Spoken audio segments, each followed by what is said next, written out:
you know. Uh, well, they're all National Socialists over there. You know what a National Socialist is, right? Because 70% of their income is going to the government before property tax and VAT. Yeah, it's pretty bad. Let's see which one is it. I think it's this one. Oh. Can you imagine giving the government 70% of your income? Well, I was going to say, once you add up, federal income taxes and Social Security and Medicare, state income taxes, property taxes, gas taxes, sales taxes, and all the other taxes there actually are, you probably are giving at least 50%, depending on how much you make. But it's not feeding 70%, and you get death care. Free death care. You get to see a doctor. They told us in Hungary, you have to wait 6 months to see a doctor for anything. 6 months. Yeah, you could be dead. You might be. Well, what do you do if you have like something? Yeah, like a gold. Yeah. Well, you put on a tourniquet and hope you don't bleed out before you get to see a doctor. 6 months. They do, but I think you can wait a while for those. Oh yeah, red pill, blue pill. Yeah, they triage it. Yeah. We had a friend that was triaged in a British hospital. She has heart issues and had heart problems. And so they triaged her, and she waited 24 hours and finally decided to fly back to the U.S., where she immediately saw a doctor, and they put her in the hospital. I'm like, okay. So, yeah, death care is really death care. Anyway, so we had that really interesting situation I described last time that was wild about Peter somehow pulling out his sword, and it like I said, we like to say, oh, Peter was protecting Christ, but it really looks like the high priest's servant, slave, ran against his sword, because it was a dirk. It wasn't really a cutting edge, it was a knife, ran against it and cut off his earlobe. So it's almost funny in the Greek. And like I said, Monty Python would probably, if they took it, they'd probably do something really good with it that would be hilarious. But in any case, that was in 10, and so we're at 11. And in this one, the NIV says, Jesus commanded Peter, put away your sword. Shall I not drink the cup the Father has given me? And here's the Greek. Then Jesus said to Peter, come on, can't believe this stuff does it. Then said Jesus, best King James, put thy sword into its sheath, the cup which my Father has given me, shall I not drink it? In the Greek, he said, past tense, certainly accordingly to Jesus, to Peter, you throw the Macarian, the slaughter knife, dagger, into the receptacle, the sheath, the drinking vessel which the Dodokan has given me, the Father, no or not or lest, I shall imbibe. And in Greek, this is really interesting because it's a lot stronger than the English states. Accordingly, Jesus said to Peter, you throw the slaughter knife into the receptacle. The drinking vessel which Father has given me, I know not shall imbibe it. And we know that this double negative sense, when we see ume, the know not, that is, in English we say you can't have double negatives. That is like a double negative. Anglo-Saxon has double negatives. Only modern English doesn't have double negatives, which is really interesting. Every kid will tell you a double negative is a great thing, the greatest thing ever, right? What is interesting about this is, like I said, it's a lot stronger sense. We have put up thy sword into the sheath.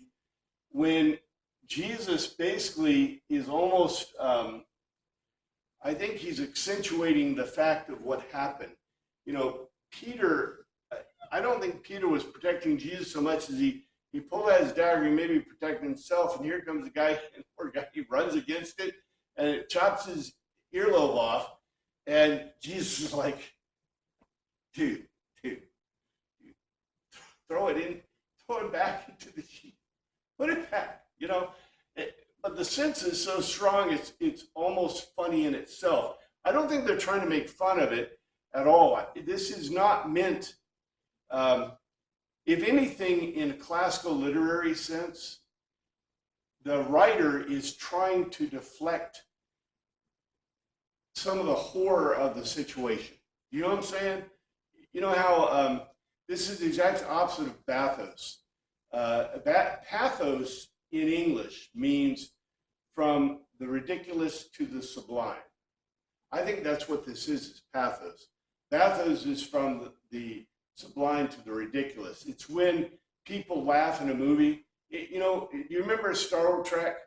People laughed in the movie Star Trek because the famous scene, you know, when Spock died, and Kirk goes, he died, he was so, and everybody in the theater yells, green, you know, and then he gets reborn with the rebirth machine, and you go, okay, that's cool. He's not a baby. He's a full-grown human. You know, it's totally ridiculous.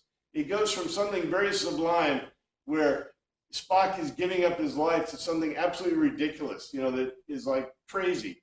That's bathos. This is the opposite. This is pathos, where you have a very pathetic, you have a situation that is ridiculous. It's ridiculous in the sense that, you know, the disciples, or Peter especially specifically, but the disciples are there and they're supposedly protecting Jesus, right? How much protection are they giving him? Like zero. So much protection, they cut the earlobe off the high priest's slave. And you go, okay, that's really, but Jesus makes it a very pathos-based, very important, you know, to the sublime. It's a sublime situation. And he says, the drinking vessel which Father has given me, I know not shall imbibe it. There are, I've got some of the explanation of the words. I don't know how important they are here in the derivatives themselves. Okay, this gets really interesting. Then the detachment of soldiers with its commander and the Jewish officials arrested Jesus and they bound him. Now, this in itself, I think, is really worth looking at. The way that it's stated in the Greek, then the band, the captain, and the officers of the Jews took Jesus and bound him. It's not Jews. It says, certainly accordingly, a spira, a Roman military cohort. A spira is a cohort. Now, a cohort is usually 6 legions. Now, there is not 6 legions. What they mean, well, let's continue. It says, the chilicheros, literally the commander of 1,000 soldiers. This would be a colonel, a high captain, a captain, and the under rowers, subordinates of the Judeans. They together took hold of Jesus and tied him in bonds. Now, what are they trying to get at here? In Centurion, the way I did it for you is, they're not saying that literally there was a Roman cohort there. They're saying that the leader of a cohort, the leader of leaders. And in Centurion, I tried to, if you remember, and I should probably draw it. Maybe I could draw it. Let me see if can I make this draw properly? I don't know if this will work. Let's see. Here's somebody's thing on it, but I'll see if I can make it big. This kind of will help, I think. So in a legion, I have 10 cohorts, 1 to 10. And each cohort, the regular cohorts, try to remember back, they have 6. There are 6 legions, and 2, 3, 4, 5, 6. Each legion has 80 troops, has one centurion. The centurion sits up front, the optio, the signifer, and the thesaria, and then the libreus. So that's the way each legion is, except the first. The first cohort has 5. 1, 2, 3, 4, 5. And these are double legions, so they have 160 troops with a centurion, a signifer, an optio, Tesarius, and a libraris.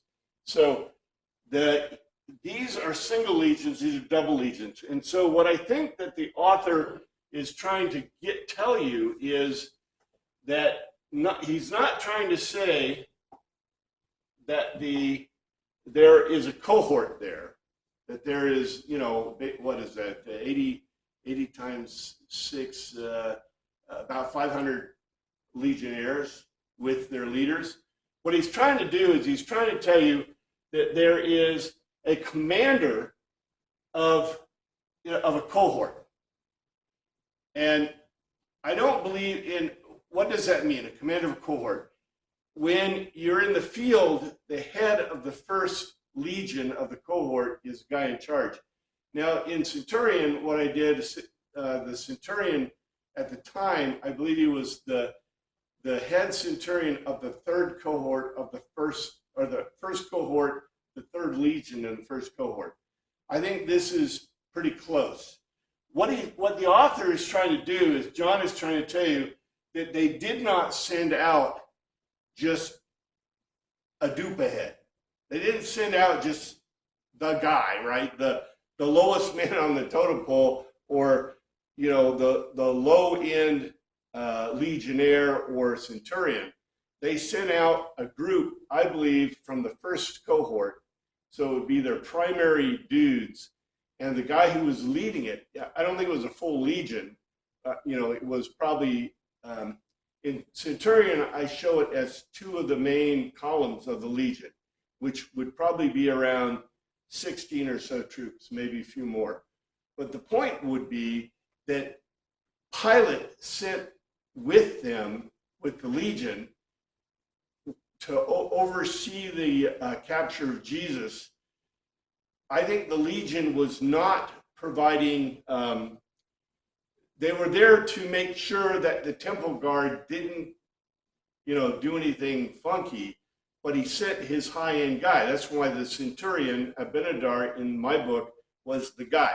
Now, you could take from this that he sent, I don't think he sent the legatus or the head dude, but you could take from this that he took the first legion from the first cohort and that first centurion, which would be, that would be the head of, not literally head of 1,000, but it would be equivalent to a colonel. It'd be the chief captain of the first cohort of the legion. That would be the guy that led the cohort.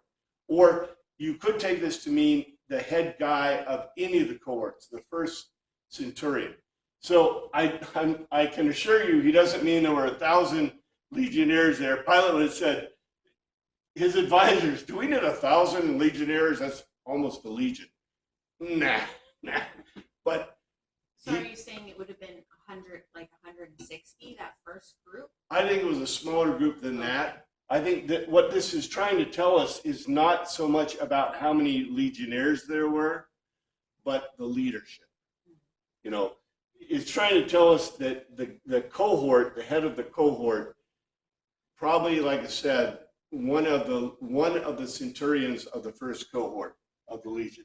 And the point would be, this is not an irony. I don't believe this is an irony. I believe that what he's trying to do is he wants to make sure that it's not just any band. It's not just the Jewish guys. Who's with him? Roman soldiers. The Romans are with him, right? So you have the Romans, you have the Judeans, you have the temple guards. I think that's the point. I translate it this way: according to the Roman military cohort and the commander of 1,000 soldiers and the subordinates of the Judeans belonging to Judea, they together took hold of Jesus and they tied him in bonds. You could take this, the way I think this you should translate and read this most properly is the Roman military cohort, meaning not a cohort in the sense of 1,000 or 500 troops, but rather the cohort being the amount of troops that were sent. The important thing is that the commander of a cohort were there along with subordinates of the Judeans. They together took hold of Jesus. So in Centurion, I give you the impression that, you know, the legions and the centurion were getting upset by the, okay? So they said, Jesus says, who are you here to, who do you want? And they say, Jesus of Nazareth. And he says, I am. And what do? They fall on the ground, right? And they repeat that. They do it again. So what do you think the legionnaires are doing? Yeah, exactly. What's wrong with these people? Are they idiots? Right? What is wrong with it? And then you have the slave of the high priest rushing at Jesus, and you know, Peter draws his dagger. Now what are the legionnaires thinking? It's on, yeah, baby. Yeah. It's time. Yeah, Gladius is out, ready to go. Let's do it, bud. And so they're ready. So, but you can see what happens. Jesus tells Peter, hey, throw it in the sheath, you know, and he basically probably put his arms up, his hands up. He goes, you know, he basically surrenders. And so, according to the Roman military cohort, so this is the cohort. You notice he mentions the cohort first, and in Greek that's important because it means he did, and the commander of 1,000 soldiers. So they didn't rush up in a mob. They didn't say, "We're, you know, who are you looking for? We're looking for Jesus." No, they're like, we know what we're doing here. They grab them and they put them in bonds. So if there is any irony or any satire here, it's the fact that the Jewish leadership and the Jewish guys came out, you know, the temple guard, and couldn't arrest Jesus. They couldn't do it. Finally, when they pull the dagger, the legionnaires go, come on, guys. And the cohort leader, the commander, goes up and he goes, I got it, you know. Probably, you know, all he does is tells two of his guys, grab him, get him, right? And they bind him up, and that's it. Yeah.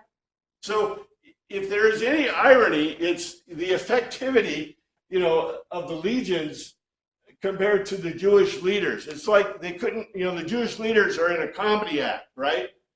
And the legionnaires come in there like the adult presence, and we got it, we're done. Anyway. It's kind of surprising they don't arrest Peter. Yes. To me, I mean, that seems surprising to me that they wouldn't do that after what he just did. Well, I think we get more of that. Gather them all up. Yeah. In the other Gospels, I think we get more of the presence because if you remember, what it tells us is they ran away, right? Mm-hmm. And what was even funnier is remember when we studied Mark, and you know, Mark apparently was the only guy that wore underclothing because the other guys were too poor to have it. So he's sleeping in his underclothing, and they basically grab him by it, and he comes out of it, right? And so he's running naked down the, you know, Mount of Olives, and they're basically laughing at him. You know, they think that's funny. But yeah, they all ran away. Yeah. Didn't you mention in one of your classes that there was probably like gathering of like people, like they had gone around and gathered a ton of people? So wouldn't the Romans be worried that the Jews were gonna like rise up? There are that many of them there listening to Jesus. I would be worried that there would be a mob on our hands and a huge fight. Probably better to just let Peter and the disciples do their thing than start a huge. What we don't, I agree with you. What we don't get here is, remember, this is, I think the Romans and the Greeks asked John, tell us the rest of the story. We want to know the rest, right? And it's like us, right? If we asked, we'd want somebody to write us an English novel, an English writing, write history with every description. We want to know how long the thorns were. We want to know, if the plants were in bloom and what was blooming, and you know what I'm saying. We want all the description because that's the way the English think. We want to know everybody who's there, right? List it. Tell us. Greeks don't care about that. Hebrews even care less about some of those details. What we found from the other Gospels is when they arrested Jesus, what happened to everybody else?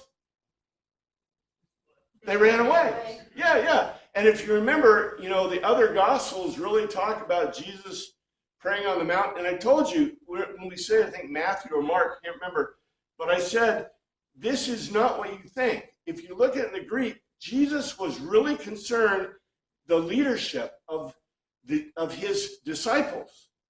He really was concerned about the leadership. How much leadership are they showing? In the other Gospels, they ran away. In this one, at least, we got Peter, his last act was...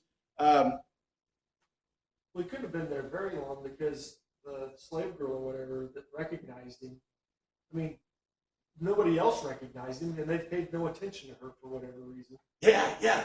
We're going to get to that because this is really interesting stuff. You notice, the last act, everybody apparently understood, about healing the slave of the high priest and all this stuff. It doesn't even mention it in the Gospel of John. So it was something that was already previously known. What was important and not known, apparently, from what I get, right, was in the other Gospels, you get the impression that Peter was really trying to defend something.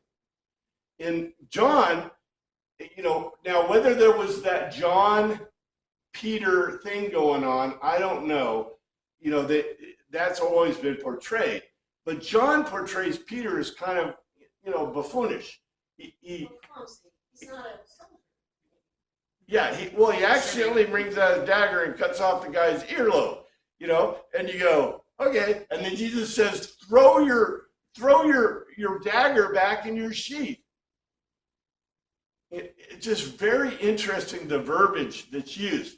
And then we get this, the next stage, right? And brought him first to Annas, who was the father-in-law of Caiaphas, the high priest that year.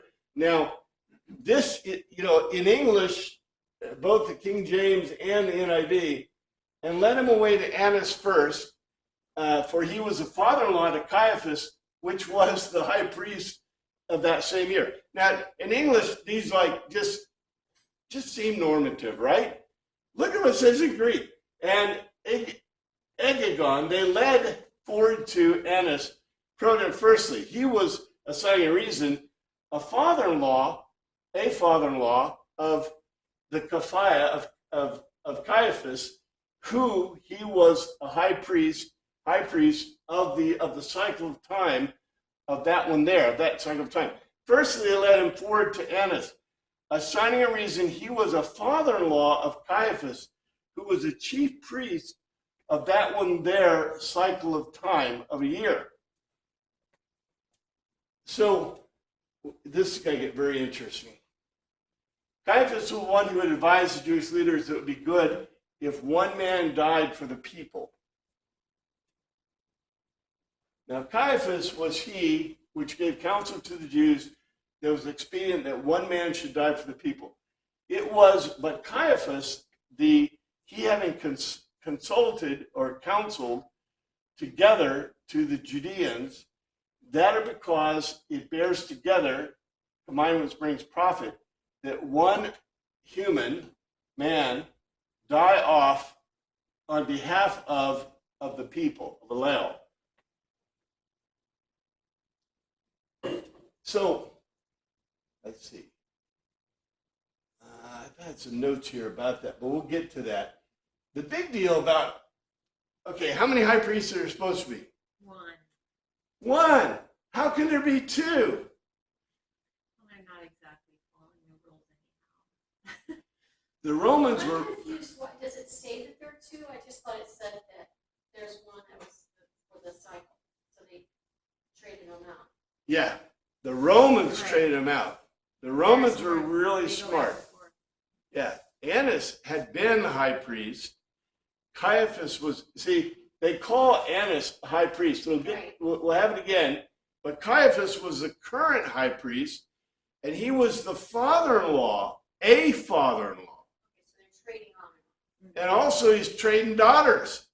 You see this? So, I don't know what Caiaphas is like. They always picture him as a big old fat dude, and then Annas is the skinny dude, at least in the shows. Who knows? We don't know. But it's interesting. There was only supposed to be, and this is going to become a beautiful irony in the text, because the Greek, we don't understand all this stuff.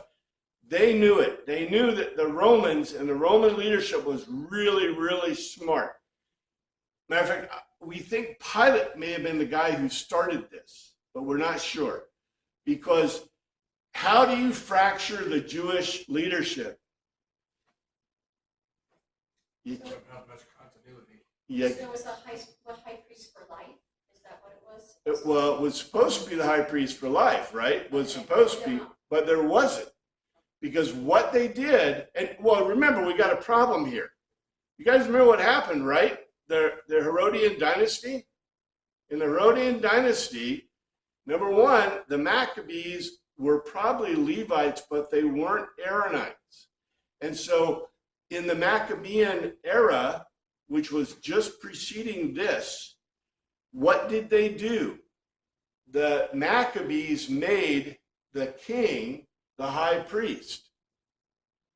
The high priest had to come from Aaron. The high priest did not come from Aaron. If you remember, the Herod destroyed all the temple records. So they had no idea who was an Aaronite or not. That's why, what's one of the famous or favorite last names of the Jewish people today? Cohen. Cohen, which means priest. These are the Archios Cohen, the high priest. So how do you know they're Cohen? They didn't.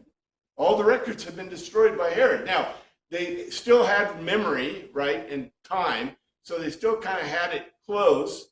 But remember, in the Maccabean era, the Maccabees did the best they could to get rid of the records. That's why Herod did it, because the Maccabeans did it. The Maccabeans wanted to have, Maccabeus wanted his sons. He had 7 sons. Maccabeus wanted his sons to be high priests, even though they weren't Aaronite. They were Levites. And he also wanted to be high priest and king because that made him Messiah, even though he kept dying. Oh, boy. So you get Jesus, who is of the Davidic ancestry, who is then declared high priest in, Melchizedek is what they call it. So he wasn't from the Aaronite thing either. But what is irony, or what is funny, is you have Pilate every year putting a high priest, and how they do it. He probably went to the Sanhedrin and said, okay, who's it going to be this year, right? And then give me your names. Give me your 3 names. Kind of like we do our judges here for the Supreme Court, right? We say, give me your 3 names to that group. Who knows what the group is? Yeah. And they give us 3 names, and the governor goes, well, I pick this one. Oh, yeah, let's say good one. That'll do whatever I want him to do, right? No. So, Not if the governor's a Republican. I hope not. But Herod, that's what Herod would pick. Well, if all you got is Annas and Caiaphas and a couple of other, that's all I got to pick. Oh, same group. And remember, they're all Sadducees. They're all Sadducees. These are Sadducees. No Pharisees in this group. At least Pharisees believe in the resurrection. Sadducees don't believe in the resurrection. I think this is all really interesting stuff. Then we get Peter coming back again. And this is, we're filling in the holes from what we know from the other Gospels, because that's what the hearers or readers of John did too. Simon Peter, another disciple, were following Jesus because this disciple was known to the high priest. He went with Jesus into the high priest's courtyard. Oh, baby, I got some good stuff for you here. I got even a picture. And Simon Peter followed Jesus, and so did another disciple. The disciple was known unto the high priest and went with Jesus into the palace of the high priest. Was being in the same way with, but to Jesus, Simon, Peter, and another of the same kind, another of the same type, a learner. The learner, that one there, was experientially known to the high priest. And he entered in company with Jesus into the courtyard of the high priest. And here's the translation. We'll get Microsoft to give it to us. But Simon Peter was being in the same way with Jesus and another of the same kind, a disciple. But the disciple, that one there, was experientially known to the chief priest, and he entered in company with to Jesus into the courtyard of the chief priest, high priest.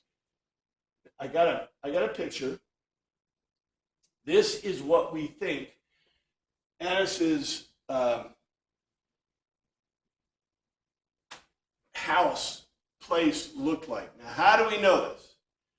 Well, it's a lot of conjecture, but they did a composite of the houses from that area where we believe the high priests lived and what their houses were like. If you notice, in the beginning, there's a mikvah, right? A bath, a ceremonial bath, a mikvah, and there's a mikvah. Apparently, there's two, one for women and one for men.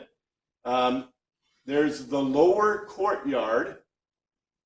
There is the courtyard. This is the area where Jesus probably would have been brought, the reception hall in the thing. So to get in from the street, you would come in and you would go, this is the lower courtyard. This is where there would be a warden or guardian, the warden of the courtyard. And then you enter into the courtyard. Here's the courtyard. And we're going to hear about this. And then this would be the reception hall. Apparently, and I've got more information we'll talk about because we've talked about before about good old John. Here we go. John was related to the high priest, we suppose, from Church. Church is the author of this article, this piece. This is a piece I got out. I think this is, let's see if we understand it. We've been through this before. John 18:15 reads, Simon Peter followed Jesus, and so did another disciple. Since that disciple was known to the high priest, he entered with Jesus into the court of the high priest. Who was the other disciple? And if he was John, good family relations explain his connection with the high priest. First, at the end of the day, we have to admit that the author of John doesn't tell us who this disciple is. Yeah, yep. It reminds me of the story of the two disciples that ran to the tomb. He talks about Peter and another disciple, which we have to figure out that was John. Yeah. He happens to brag that the other disciple got there first. It was kind of like a little jab at Peter. It's like he's a little heavier set, maybe a little slower. The thing that this article does not tell us that you need to know, and I've told you before, right, in Greek. In the Greek stuff, and by the way, it's not just Greek. Go back and look at ancient Anglo-Saxon, ancient English writing, older English writing. One of the things you do not find is attribution. Many times you did not find attribution of authorship, especially in older documents. Part of the reason is, where was the address for almost all of these letters and documents on the scrolls? They're all scrolls. Where was the address? On the back side, yeah, because when you had the scroll, you didn't want to have to open the whole scroll. You just wanted to look at the back of the scroll. And so they would write the addresses for delivery and also the authorship on the back. However, to save money, when they did copies, what did they not copy? Yeah, there's no reason to copy the back because that's another $100, right? I mean, we're talking, $5 per word equivalent. You're not paying, $100 to put the other stuff that's on the back. Why do you have to do that? Put the most important part in.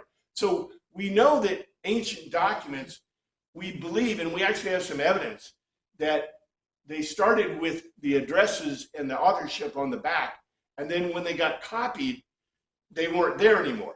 Well, there's another problem.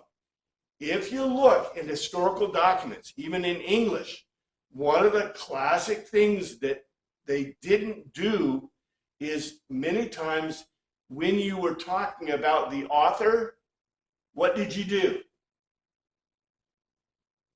Use third person to express that other person because they didn't want to draw attention to themselves.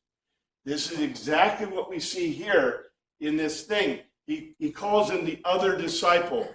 In one case, he calls him the beloved disciple. That's kind of like, okay, so who's the beloved disciple? Well, everybody knows who's in the crowd, right? And also, I think there's a Peter-John rivalry. And after Peter's dead, John's like, oh, I don't, there's no defamation here, baby. I can do what I don't think he was being mean. It's just, I do think, if you remember, was there a Paul-Peter tension? Yeah. Oh, baby. Was there a Peter and Jerusalem council tension? Oh, yeah. Peter, look, I think Paul had problems, but Peter had problems. It's really funny how God picks people with problems. Maybe we should all look at ourselves, right? Because God picks people who have issues and uses them still. And this is all positive because it really means goodness for us. But, you have Peter and you got this John, and the author of this doesn't talk about, although other sources will talk about that. But here's what it says. First, the end, author John doesn't tell us the disciples. He's not dating the disciple whom Jesus loved. But even then, we don't know if that's really John or not. We assume it is from the context. So linking the two together isn't necessarily explicit in the text. The traditional interpretation has been identify this other disciple with the beloved disciple. Traditionally, the beloved disciple has been identified as John, for good reason, yeah. Support for this is that the beloved disciple is called the other disciple in John 20:2-4, where we'll eventually get there, right? During because he ran to the tomb, as well as the close relationship between John and Peter shared. So for now, let's assume that this other disciple was the Apostle John. I think that's a good assumption. The author of this book, if it was John, that was the basis of his connection with the high priest. We shouldn't assume that John, being a fisherman, would have had no contact with anyone outside of that occupation. And by the way, this is a cultural bias that I think we have, that is a really unfair cultural bias. It says here, I don't think you even need to say this. We shouldn't assume that John, being a fisherman, would have had no contact with anyone outside of the occupation. In fact, there's evidence that John's family business was quite lucrative. Mark 1:20 says that they were big enough to have hired employees in more than one boat, right? It might have been possible that John's family knew the high priest because of their popularity at the shore. I think, like I said, we have a cultural issue. The cultural issue is, what was Jefferson, first of all, and Washington? Farmers. Yeah, they were farmers. Today, we look at a farmer and we go, "Hey, you're a farmer, right?" We don't hold farmers in really high esteem like we did in the colonial era, right? In the colonial era, the farmers were the framers of the Constitution, right?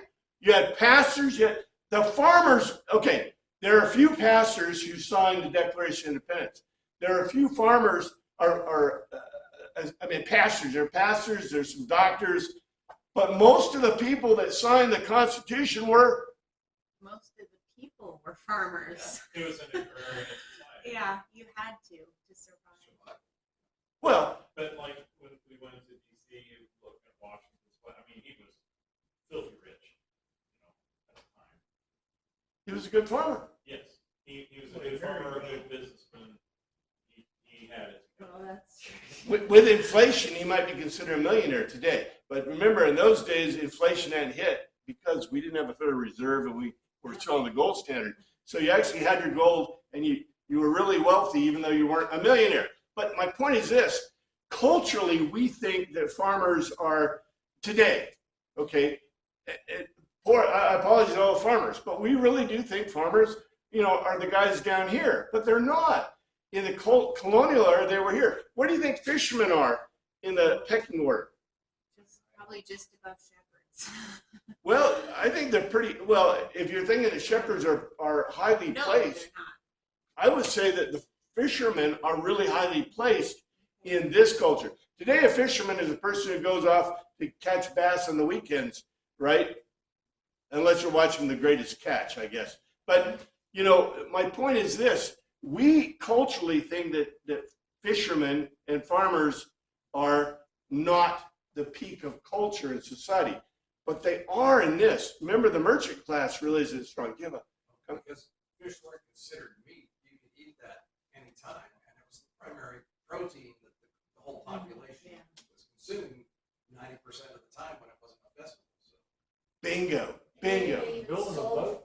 Yeah, they sold fish to the high priest family. I don't know. Well, boats aren't cheap. I mean, it takes a long time to build a boat. Yep. And you're not catching them on lures. You're catching them with nets, right?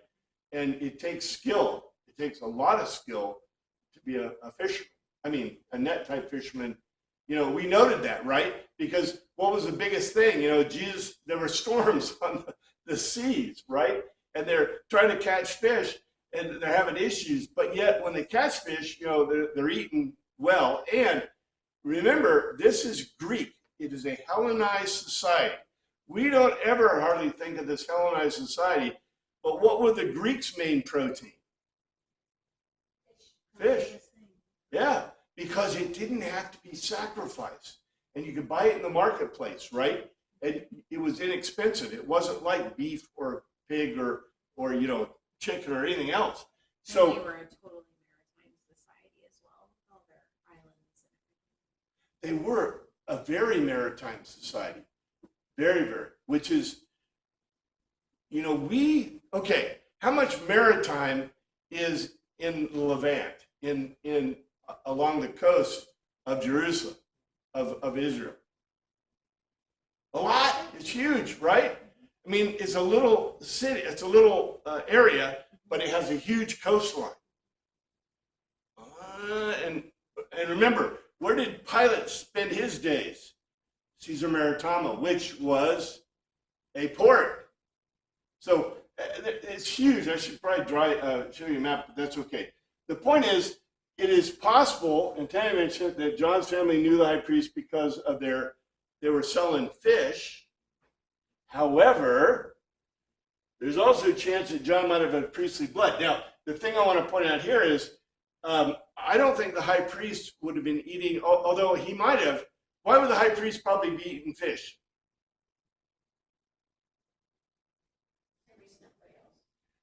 Well, I think there's more to it. You got two things going. Number one, the high priest gets meat because it's a sacrifice, right? So they get sacrificial food that they eat as teruma. So he's probably awash in meat. So awash in meat means two things.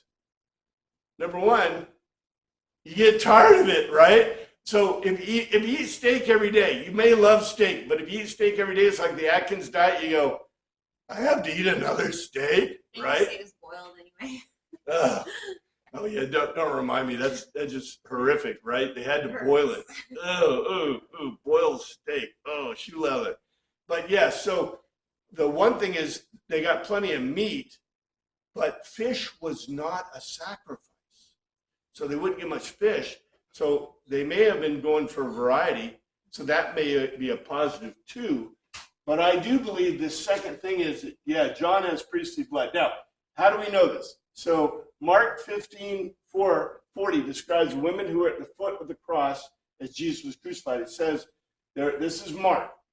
Women looking from a distance, among them were Mary Magdalene, Mary the mother of James the younger, and of Yoses and Salome. So who are they? So Mark identifies 3 women at the cross. Mary Magdalene, Mary the mother of James, and Yoses, Salome.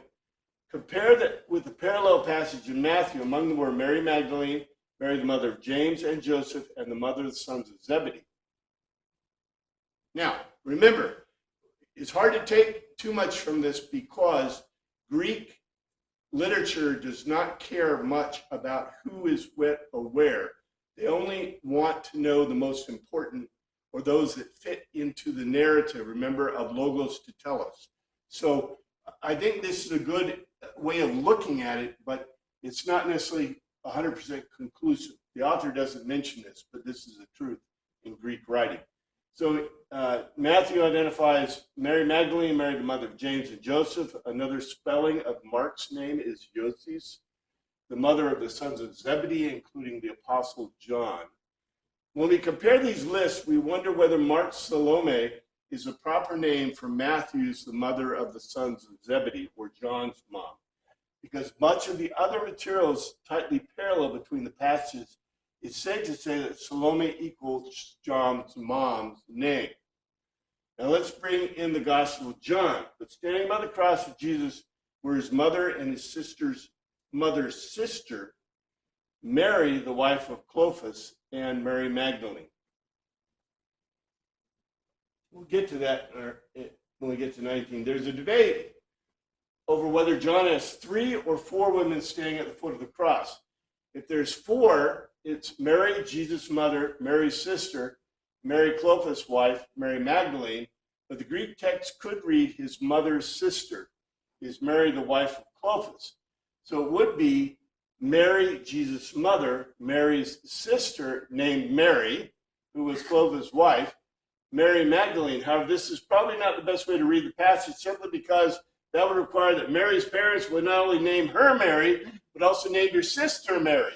But you know what? That's what the nuns do. Don't you remember when we were just in Europe, that they named all of their Teresa this, Teresa that, Teresa this, Teresa, like their first names were all the same, but then their middle names were different.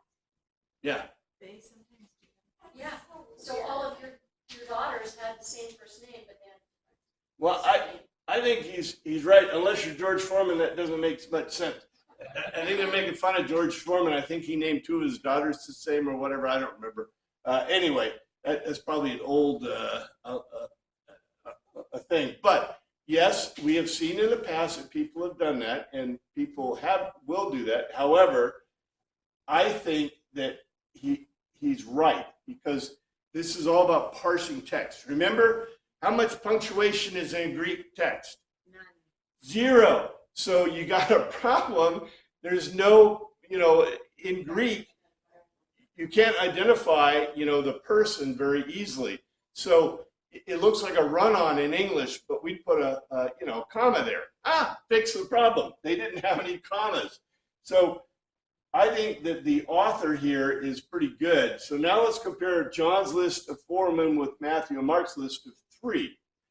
And I think this is a really cool thing anyway. Here's John's list. Mary, the mother of Jesus, his mother's sister, Mary, the wife of Clopas, and Mary Magdalene. So 4. Matthew, Mark's list. Mary Magdalene, Mary, the mother of James and Joseph, and the mother of the sons of Zebedee. Mary Magdalene, Mary, the mother of James the younger, and of Joseph and Salome. And here is a little chart.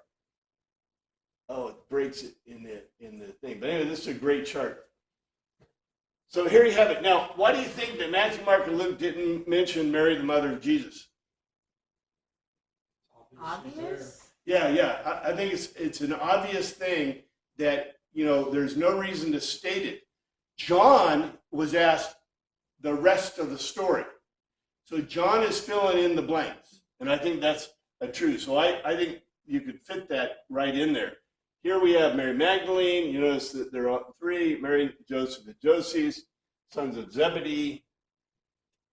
in Matthew, Salome, sister Mary of Jesus, and Mary of Clopas. So here's what the author is going to do, and I think this is really good. If our logic is correct, both John and Matthew and Mark put Jesus' mother Mary and Mary Magdalene for the cross. Note that Mary was the mother of James and Joseph. We know that James was the half-brother of Jesus. It would have been natural from Mary and Joseph to name one of their sons after the patriarch of the family.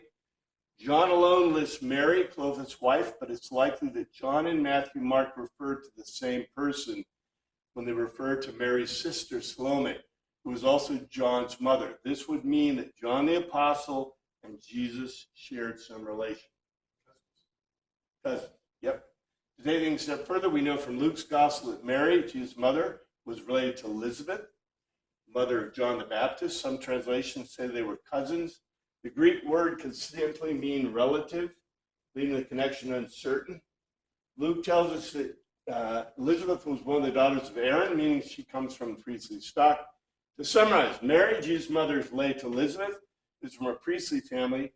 Mary's sister, Salome, the Apostle John's mother, must have also been related to Elizabeth then, which means the Apostle John had very close familial connections with the priests. When the icing on the cake is a church father named Eusebius, quoted Polycrates, an even earlier church father, who said that John, the son of Zebedee, the Apostle John, was a priest. That's interesting, right? That's early. That's really early source information. One of the things we never study very much, right? All in all, assuming all these connections are legitimate and the synoptics in John are speaking of the same people, we can say with relative certainty that John, the Apostle John, the beloved disciple, the other disciple, likely had a familial tie with priests, which would explain the note in John 18, 15, and 16 about him being known by the high priest. And this is Church 2018 source. I went through a lot of good stuff review, and I think this is probably the most logical. Plus, what I really liked was the chart that he did of the people at the cross. You know, that way you can kind of compare it. And also his logic, I think, it's not that it's infallible. We're trying to understand something that is the rest of the story that the rest of us want to know, right? How was this John guy? Well, why did he just go running in, right? And here's what we got. I guess we got time for one more. But Peter had to wait outside the door. The other disciple, who was known to the high priest, came back, spoke to the servant girl on duty there, and brought Peter in. Oh, man, I don't think I have time. I'll try to get, this is really interesting stuff. Very, very interesting stuff. The Greeks would be eating this up, but we don't understand it very well. But Peter stood in the door without. They went out the other disciple, which was known to the high priest, and spake unto her that kept the door. This is feminine tense. That's the reason we know it's a her. Kept the door and brought Peter in. But Peter had been made to stand forward to the door, the entrance, the gate, outside of doors. He came or went, certainly accordingly, the learner, the Alice, other the same kind, similar type, the experientially known, gnosis, through experience of the high priest, and said to the thyroro, to the gate warden, female gate warden, and introduced into the Peter. Now, do you remember the picture? So the entrance to the courtyard was below, so that's where the warden would stand out on the street, the gate warden.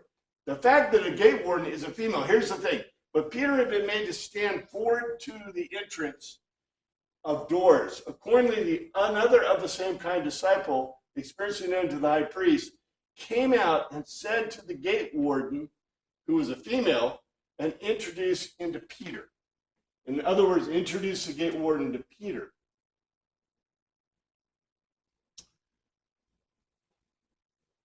The gate warden is a female.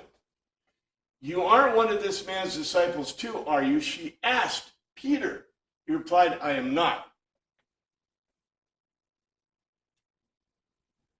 Then saith the damsel that kept the door unto Peter, art thou art not thou also one of the man's disciples? He said, I'm not. I'm going to have to explain this next week. She makes a logical argument, certainly accordingly to Peter. The female slave or servant, it's a slave girl, pedeske, female slave. He, the gate warden, female gate warden, not a laced, and you from among of the learners, you are of a man of his. He makes a logical argument, that one there, no, not I am. Accordingly, the slave girl gate warden makes a logical argument to Peter, and are you not out from among of his disciples of the man? That one there makes a logical argument. I am not. This of course, is the big deal is that this is Peter's first denial. Yes, sir. Why isn't that ego in me then? He says, I am. It says It says emi, in me. Imi. not ego. Because ego imi is I am. In Greek, if I want to be more polite and yet make a declarative statement, I just state the verb. So this is the verb am. It's probably like Spanish, where each one of the pronouns has a different conjugation, so you can leave off the pronoun because the conjugation of the verb tells you who's speaking. That is precisely correct. In English, we do something similar because we go I'm, right? Contraction, we do a contraction for I am. Instead of saying I am, it's not for politeness, it's because that just for us is the way we normally speak. But what you said is correct. So instead of saying ego imi, to be more polite, he's making a direct statement, right, of identity. And this is a legitimate statement of identity in Greek, because she asked him, she says, you're one of his disciples, right? Which is really interesting. We're going to have to get into this next week, because just think about this. Think about this. Why would there be a slave girl as the gate warden on the street? Number one, why would she know? How would she know Peter?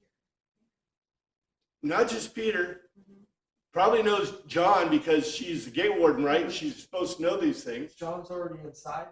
He was. John went inside, And he came back. and then he felt sorry for Peter because the gate warden, it's a good one's a girl. Probably getting permission for him to come in. So what's she got, a stick? Probably, you know.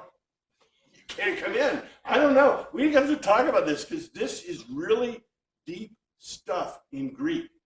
You know, we go over this because this is not our culture at all. But it's really cool. John goes in. Peter's not following. He goes back out. Yeah.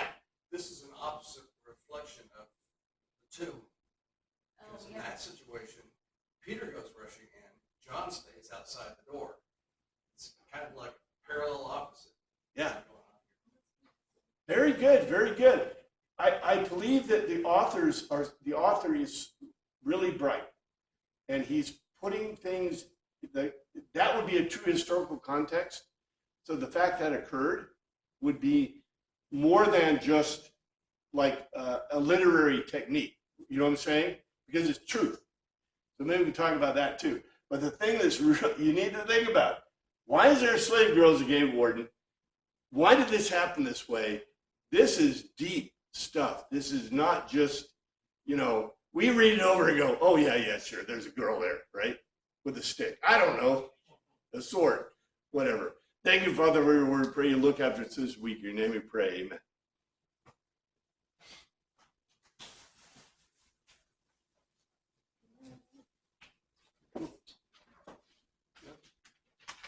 Oh.